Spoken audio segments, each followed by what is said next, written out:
You're listening to Puma Podcast. With SB19 headlining a world tour this year, it's safe to say P-pop isn't slowing down.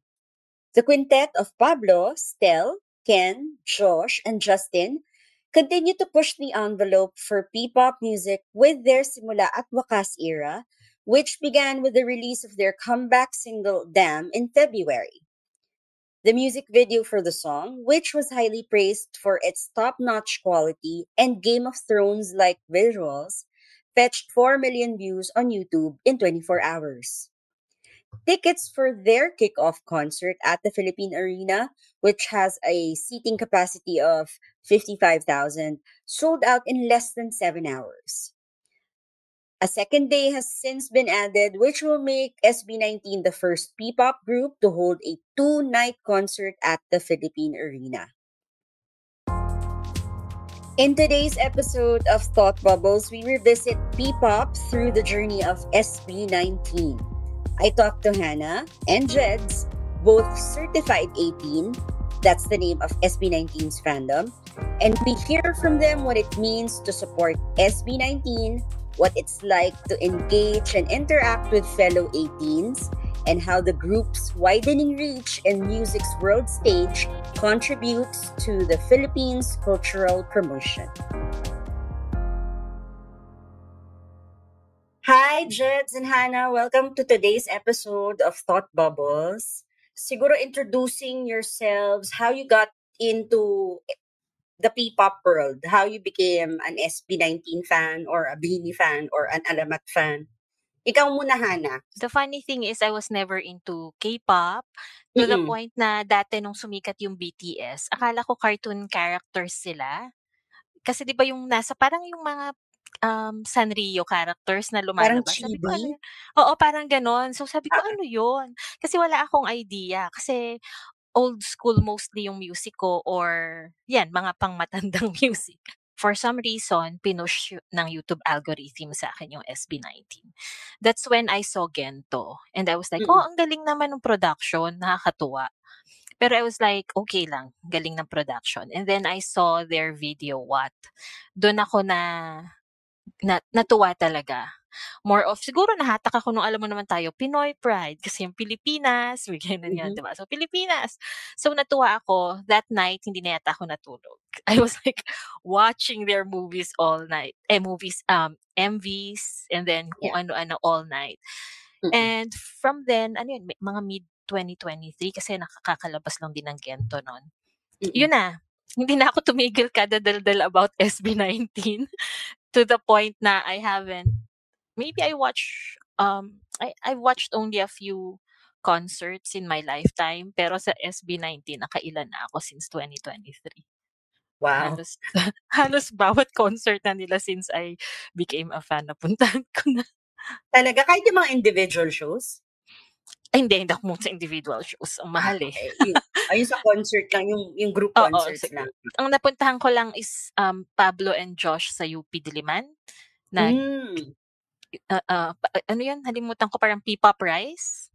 Yeah. Okay. So I saw, ang daming magaling doon, natuwa ako kasi iba-iba. Yung na-expose din ako sa iba. That's nice. Ikaw, Jeds. Ako, ang baby naman sa pagiging fan, siguro. Kasi last year, 2024 lang. Actually, ang may kasalanan nito is yung ating friend.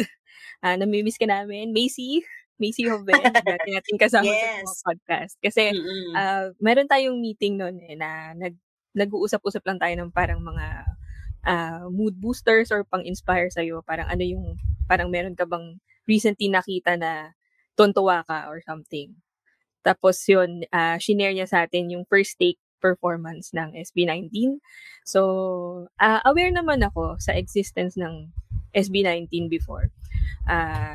Tapos, yun, nung nakita ko yung the first take na performance nila, ayun, doon ako nahata kasi hindi ko alam na ganun sila mag-perform ng live. Of course, siguro bilang Pilipino nga rin, mahilig tayo sa mga live performance na parang kapag Right. hindi magaling ng live, ayaw na natin, 'di ba? Na Mm-mm. parang sobrang taas Oo I nga. think, yung standard. Ang judgmental natin. Oo.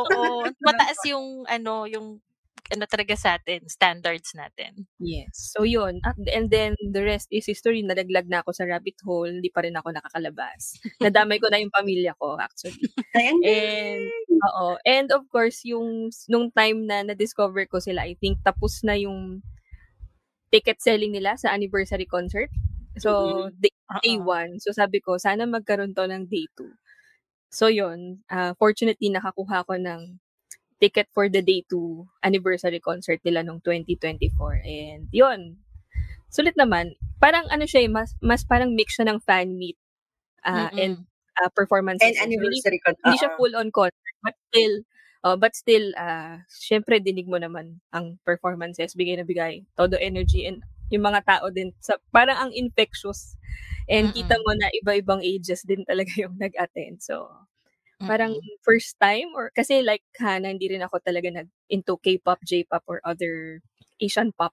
So first time ko din to sa experience na mag-stan or maging fan ng isang group na talagang actively listening and checking yung socials nila for other content. Nakikivote pa? Nakikivote pa. Yes, nakikivote din. Yeah. Tama yan.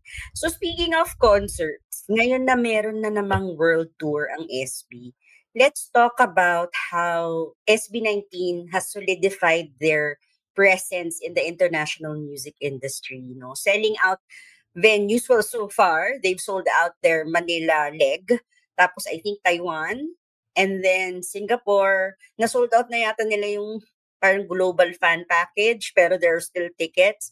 But it's such a great thing to see that as a Filipino or a P-pop group, selling out venues. And I think dahil world tour nga to, pupunta pa sila sa US, meron pa silang leg sa Australia, and a few more cities in Asia.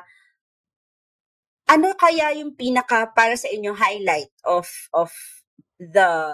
their this phenomenon that they've created in the music industry? Because I think yung first episode natin about P-pop with Thought Bubbles, na-mention natin that there was OPM long before P-pop came to be. Pero right now, even fans from other countries who don't know how to speak Filipino would actually learn how to speak Filipino because they're fans of SB or Beanie or Alamat, 'di ba? Ano yung what do you think happened there? Ikaw muna, Hana. What do you think? Tingin ko yung isang talaga, like we were talking about earlier, ang taas ng standards ng mga Pilipino. So nung nakapasok kahit papaano yung mga SB19 into the international scene, kahit yung Beanie, 'di ba, parang nagugulat yung pag nanonood yung mga galing sa ibang bansa talaga, na parang ba't ang galing nila mag-live, 'di ba?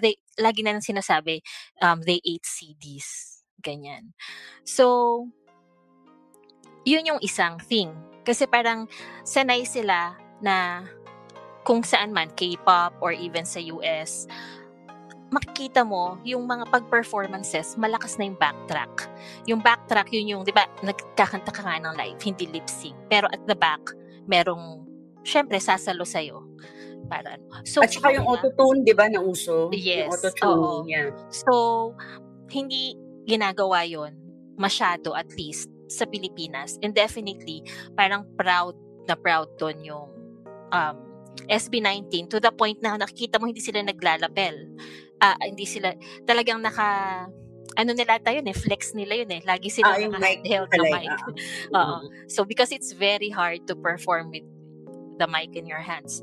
But the other thing, I think yun yung parang nagulat yung mga hindi sanay sa Philippines na singing capability. But when it comes to the other parts ng production, doon tayo bagsak usually bilang Pilipino. SB19 being a group na almost lahat sila background is dancing, and they were entering into this scene that was like K-pop, baka magalit sa akin na naman yung ibang tao. Yung dancing nila at par sa singing abilities nila, hindi yung sablay-sablay. And then they were able to to put together a team who was as passionate as they are about the craft. So for them, it's not just even being about idols. It's not just about being performers, singers.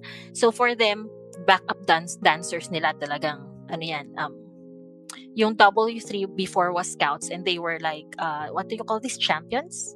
World champions na dancers. So now, startup yung sinama nila sa paggawa ng Damn movie, and then, but very good startup company, si Lab, sorry, I forgot their names. 1032 Labs. 1032, yeah. Gumagawa ng costume nila, Francis Libiran. Diba? So talagang pihikang-pihikan sila about the people behind them. Even if they started this, their journey, very green, they didn't know what they were doing. But because they put in so much effort and ang taas ng standards nila, they took people na ganun din kataas yung standards with every aspect. Kaya iba yung rise nila. Hindi, we don't see it as individually ganyan, pero pag pinagsama-sama mo, nanonotice talaga yun. Ibang level. Alright, thank you, Hannah. Ikaw, Jets, what do you think? Agree ako doon na siguro talagang when you show na you have the talent and you have the perseverance and the persistence and the diligence, yung kumbaga dedication mo talaga in creating something na hindi mediocre, sabi nga ni Pablo ng SB19, di ba? I stay me, not mediocre. So, your work will speak for itself and makaka-attract ka talaga ng audience, which is why I think yung fandom, yung 18 is also a very dedicated fandom na siguro hindi ganoon kalaki pero talagang makikipaglaban para i-promote, i-spread ang word tungkol sa magagandang kayang i-offer at ino-offer, patuloy na i-offer ng SB19. So I think yung 18, yung fandom is really one of the strengths or one of the is it also a proper way to say na asset sa SB19 kasi kung lagi, if you will notice din siguro, at least for me, sa mga napanood kong video sa concert, na hindi pumapali ang SB19 to thank the fans. Kasi sabi nila, sa totoo lang, parang hindi naman kami yung nagpe-perform, yung fans. Kasi dedicated talaga, gusto nilang i-promote. And of course, with the reach of YouTube, TikTok, na ang daming content na pwedeng i-share, and of course, we're crossing geographical boundaries kasi, 'di ba? Na may yun nga hindi mo naman din totally kailangan pumunta dito para pakinggan sila. You can easily access yung output nila, yung music, the videos online. And yun doon yun nanganganak din yung mga reactors, 'di ba? Maraming ganyan na international. Yes. And of course, some of them already came here para manood last year. I think this year meron pang ang iba na even yung hindi nila show, yung guest lang yung SB19, pinuntahan pa rin, 'di ba? So parang so their work speaks for itself talaga. Naniniwala ako doon na yung quality makikita yan ng tao. And it's also a good way to show na when creatives with the same mindset, who share the same values, collaborate, ang ganda nung makikita mong output. And this is something that should not be kept, tama ba yung word ko? Hindi natin pwedeng i-gatekeep kasi deserve to ng national and international recognition. So, yeah. I agree na yung mga 18 in general are like the sixth member of the group. Talagang kasama talaga sila doon.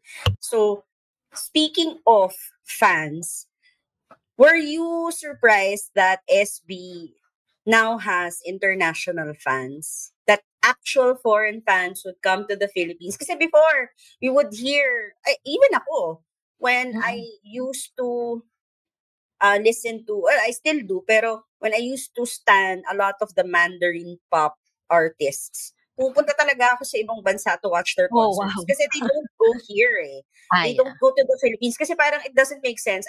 We don't speak Mandarin. We don't understand Mandarin. Why? Hindi naman nila alam na may fan base sila dito, or kung meron man, konti lang. So, they don't really do their concerts here. So, what they do is they do concerts kung saan sila may malaking fan base, like Hong Kong, Japan, South Korea, etc. And I had the pleasure to watch a couple of Taiwanese artists in the past couple of years in Hong Kong. I think si Jay Chou yung napanood ko nun.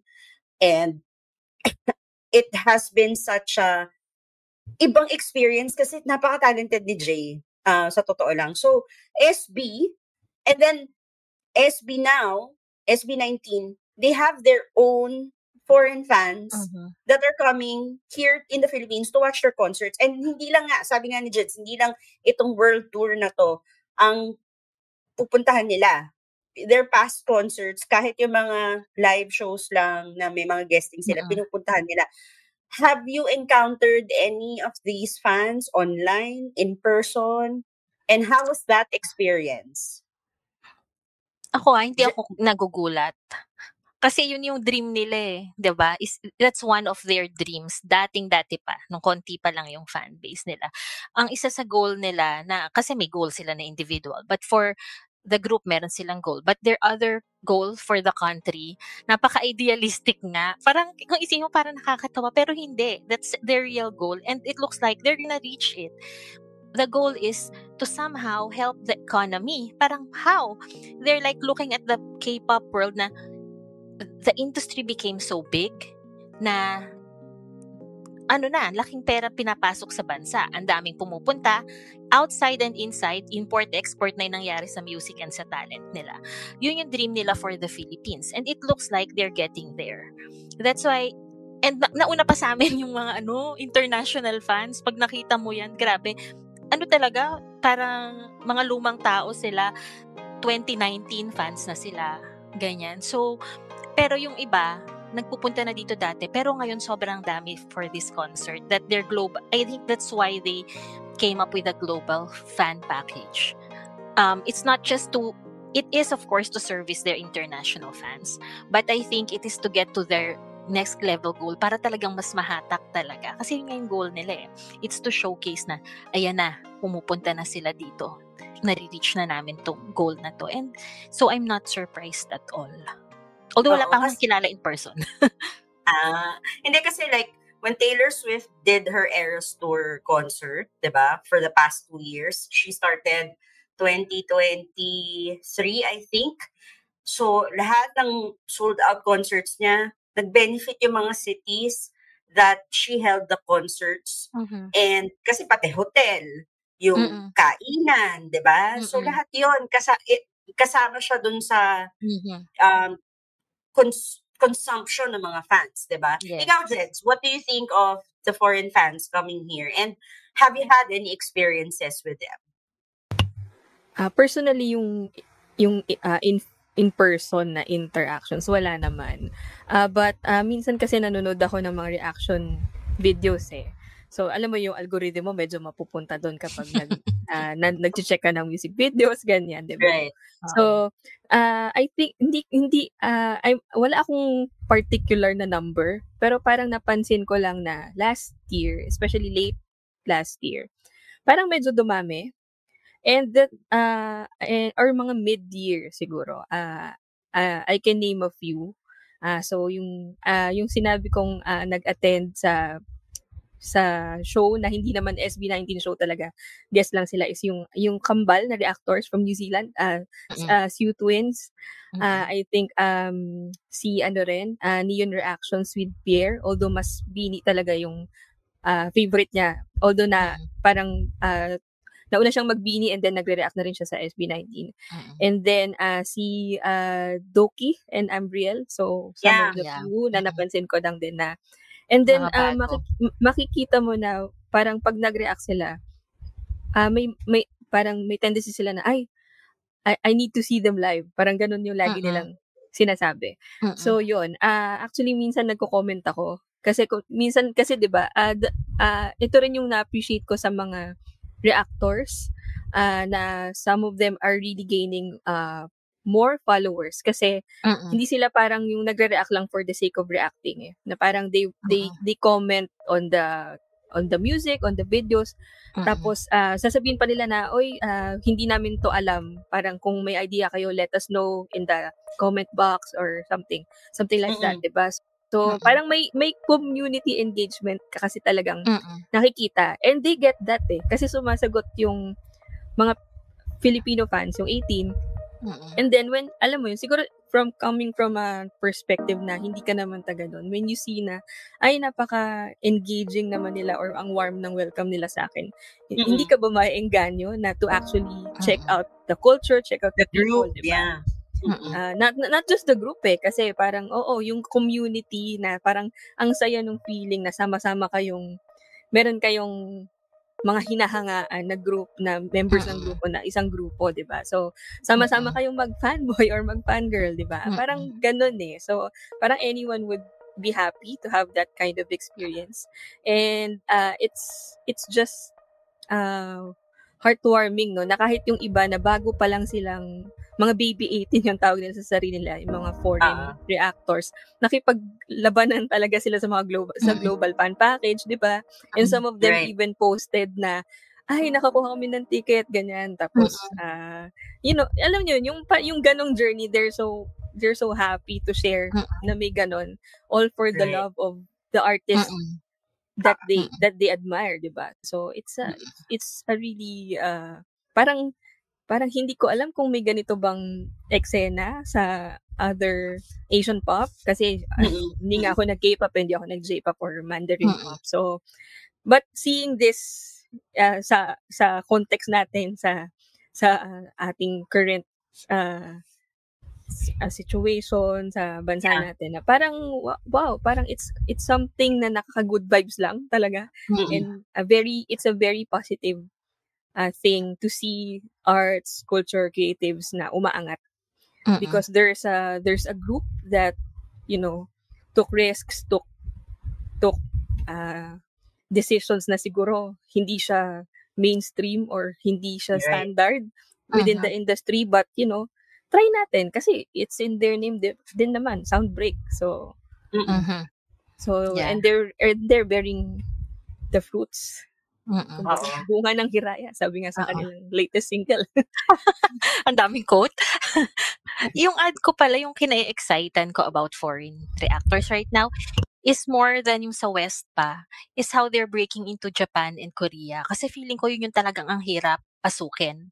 So, sikat talaga sila sa Taiwan, nag-start na rin sila sa China, pero Japan, ine-embrace sila. And nakakatuwa yung mga reactors na hindi naman natin maintindihan. Ang seryoso nila sa Japan, ang serious ng mga reactors nila. And madami sa kanila musicians talaga. So, alam mong they're not just reacting for the likes, binibreakdown nila yung music. And then sa Korea din, pag nakakita ko nung dumadami yung reactor, sabi ko, oh, this is good. Kasi sa Korea, alam mo, hindi ka makakapasok basta-basta kasi may gatekeeping sila ng industry. Kasi K-pop. So parang malakas yung pushback. So the fact na dumadami na rin yung reactors from Korea and then Japan, mas na-excite ako dun. Na parang, yun. Ako naman, I think, between the three of us, ako kasi nakapag-K-pop ako, pero I never got beyond that. Hindi na ako nakapag-J-pop. Siguro, parang nakurta na yung utak ko. Pero, as a former K-pop fan, medyo mahirap. Kasi nga, I don't speak their language. So, when I listened to the songs, I had to learn the Romanized lyrics para nang makanta ko siya. But also, yes, tama si Jeds, when it comes to the fandom, dahil siguro hindi sila nag-i-English, hirap din silang to engage with other non-Korean speaking fans. And this goes without saying na with the Filipino fans, since we know how to speak English, and I think innate yung pagiging hospitable natin and welcoming natin sa mga tao, we are relatively nice to people who would ask about our artists, 'di ba? Kahit na hindi artist kahit nga mga politicians natin, 'di ba? We engage in those kinds of dialogues or talks, no? So, yeah, I truly think that as Filipino fans, ang laking advantage nung nakakapagsalita tayo ng Ingles At Mm. napapaintindi natin sa mga international fans what the songs are about, o kung anong ibig sabihin itong word na to, etc. But also, siguro let's go into, since we're going global, as we've mentioned during the conversation, we're going global. This year, SB19 and also Beanie will have their world tours, and it's signaling a new era for Filipino music. What do you think this means for future P-pop acts? Kasi hindi lang naman sila yung P-pop artists eh. We have so many others, whether they're up and coming or they've already started. What does this mean for these P-pop acts, and what can we how can we support them so that, magpatuloy pa yung, hindi lang siya maging trend, hindi lang siya maging hindi lang siya maging passing na, okay kasi uso. Yung sustainability, I mean, nung music, nung mga artists that are, coming out of the woodwork and doing all these things in order for them to represent Filipino music worldwide. Specifically, etong dalawang groups na to, SB19 and Beanie. Ako kasi as a fan, I don't think I can do much to help further future acts, alam mo yun, in terms lalo of sustainability. Kasi I'm that kind of person na gusto ko organic. I mean, I vote, I do. Pero I believe that if your music is really worth coming out, you do still have to fight for it. But at the same time, kung SB19, Beanie, and the others are paving the way right now, nahirapan na sila. So, at least intro nyo na yon. Ngayon, kayo na kung magugustuhan talaga kayo tao. Kasi I know that there's this thing about P-pop rise, and yes, it's nice to support them. Pero hindi ako yung tipong para lang Filipino pride, susuportahan ko na kung hindi naman ako into your music. Parang ganon. So, personally, I don't know how. But yung alam ko lang is that when I see something na gusto ko, share ko. Ganon lang. And yun din siguro, if something out there isn't really connecting with you. Yeah, connecting with me, or I don't think na it's really ganun kagaling, hindi ko din ipupush yun. Kasi what's the point, diba? You have to excel in it. Alam mo yun, ang laki na nung idadali ng buhay ng future groups. Kasi nakikilala na meron at nag-exist na P-pop, right? Hindi ginagamit yung word na yun dati. We have OPM, yeah, but P-pop, that as a genre, although it's not really a genre, parang makikilala na. So, pag pumasok sila internationally, hindi na lang, ano yun? Hindi na lang lagi silang i-label as K-pop. So, yun lang, palaki na yun. And of course, network siguro, ganyan. So, yeah. It's just paving the way. Thank you, Hannah. Ikaw, Jets? Yeah, medyo bigat ng question natin. But, yeah, pang pageant level. Pero hindi. Hindi ko alam sagot eh. Well, parang naman there's no one single answer siguro to that question. But, siguro, I remember merong interview with Gary Valenciano na nakita lang ako sa YouTube. Parang ang sabi niya is, SB19 set a standard, a very high standard, na parang mahirap siyang sundan, but it's also good to have that standard. So parang siguro, bilang, gaya na sinabi ni Hannah, kunwari nga, hindi mo talaga bet Parang di mo naman nga din ipipilit for the sake lang na P-pop rise or dahil Pilipino to, supportahan natin. Parang, yes, that's a valid sentiment, pero siguro nga, laging we should also hold our groups then to higher standards palagi. Na kasi parang yun din parang you will support kung talagang nakikita mo na authentic, kung nakikita mo galing sa puso, pinaghirapan, na hindi lang basta dahil gusto lang maglabas ng output. And siguro malaking part din yung when you humanize the artists din. Gaya ng ginagawa nila na, like for example, SB19, they dropped yung parang series nila ng The Making nung single nilang Damn. So parang when you see the work that goes behind it, you will appreciate it eh. And aside from that, yung mga content nila na non-music, yung tipong mga nagkukulitan lang sila, parang you will see that these are also people. These are humans. Hindi sila robot na magpo-produce ng product. So when we have that understanding siguro, ma-appreciate natin how much work really goes into creating art, creating something that would last, that would set a standard, that you wouldn't be ashamed of kapag iniharap mo sa ibang tao. So yun. And aside from that, sa groups, talagang kung if you really want to, alam nyo, magpursige ka talaga. So isa lang na factor yun. And of course, I think more people, hindi lang yung fans siguro, or more groups, more stakeholders from different sectors sa society natin din yung mag-invest or magpakita ng suporta. So for example, the Beanie, SB19, they're getting brands na, 'di ba? And I think yung other P-pop groups din, 'di ba? Like Alamat, G22, I think may mga brands na silang partners eh. So it would help a lot din naman din in sustaining their work, 'di ba? So but aside from that, siguro marami din tayong creative groups out there, or ang artist groups, mga guilds, or siguro kahit government nga, 'di ba? Baka naman may meron tayong konting investment din na gustong ibuhos, and especially when we think about it, ambassadors na rin yung SB19 ngayon ng ano, 'di ba? Yeah. NC National Commission for Culture and the Arts, Centro Rizal, I think, and they were given yung copy nung Murillo Velarde map. So that says something. Parang meron ng government recognition dyan eh, na they know that these artists have influence. So, na maipakilala po yung culture natin sa ibang bansa, sa ibang mga lahi, sa ibang kultura. So, there's an opportunity there then siguro for like a cultural exchange, collaboration, ganyan. Like what we're seeing, I think yung Round Festival, 'di ba? ASEAN, Korea.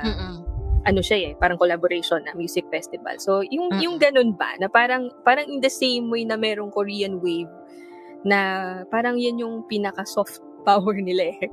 Kumbaga. So parang I'm not sure if that's a medyo heavy term, pero parang kumbaga yung soft power ng Philippines, parang malaki yung part din ng music in that. So bridging cultures and creating these communities, collaborations para sa promotion ng ating arts, music and culture scene. So yun, more support, not necessarily financial, but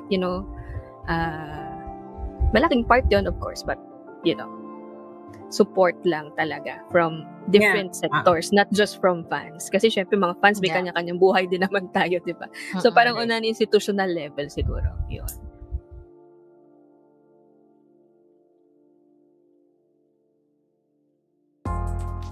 And that concludes our episode today.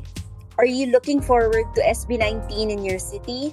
Sound off on the Q&A section on your Spotify app what you are excited the most in this world tour, or tag us on Instagram at Puma_podcast and on X at PumaPodcastPH using the hashtag ThoughtBubbles. Thank you to Hannah Gamis and Jeds Pascual for joining the discussion today. Anthony Tobias edited this episode, and J. Mark Tordesillas is our editor-at-large. As always, if you enjoyed this episode of Thought Bubbles, share it with your family and friends, and subscribe to Teka Teka for more pop culture stories like this. We are also on YouTube and Facebook, so give us a follow on there too. Lastly, you may find me on Instagram and Threads at Bubbles Magpayo, and on TikTok at Bruha23. That's BREWHUH23. Until next time.